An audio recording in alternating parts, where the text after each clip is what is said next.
धैर्यशील मोहिते पाटलांनी भाजपला रामराम केलाय। भाजपच्या पक्ष सदस्यत्वाचा त्यांनी राजीनामा दिला असून माढामधून शरद पवार पक्षाकडून ते लोकसभा लढवणार आहेत। भाजपला सोडचिठ्ठी दिल्यानंतर मोहिते पाटलांनी शरद पवारांची भेट घेतली। 14 एप्रिलला ते पक्ष प्रवेश करणार आहेत आणि त्यानंतर 16 एप्रिलला माढामधून उमेदवारी अर्ज दाखल करतील। माढामधून धैर्यशील मोहिते पाटील लढल्यास त्यांच्यासमोर भाजपचे रणजित सिंह निंबाळकर यांचं आव्हान असणार आहे।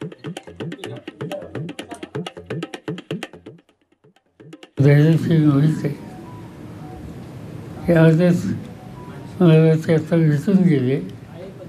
पक्षामध्ये अधिकृत येण्याचा कार्यक्रम त्यांचा 2 दिवसांनी आहे आणि आमचे अध्यक्ष जयंत पाटील यांच्या उपस्थितीमध्ये ते पक्षामध्ये येतील। आमच्याकडनं त्यांची प्रतिष्ठा मान सन्मान नेहमीच उंच ठेवण्याचा आणि त्यांच्या पाठीशी राहण्याचा, त्यांची प्रतिष्ठा जी आहे ती प्रतिष्ठा जपण्याचा प्रयत्न आम्ही केला। पण त्यांना शेवटी मोदींच्या निवडणुकीमध्ये त्यांनी असं राजीनामा देणे वगैरे योग्य नव्हतं।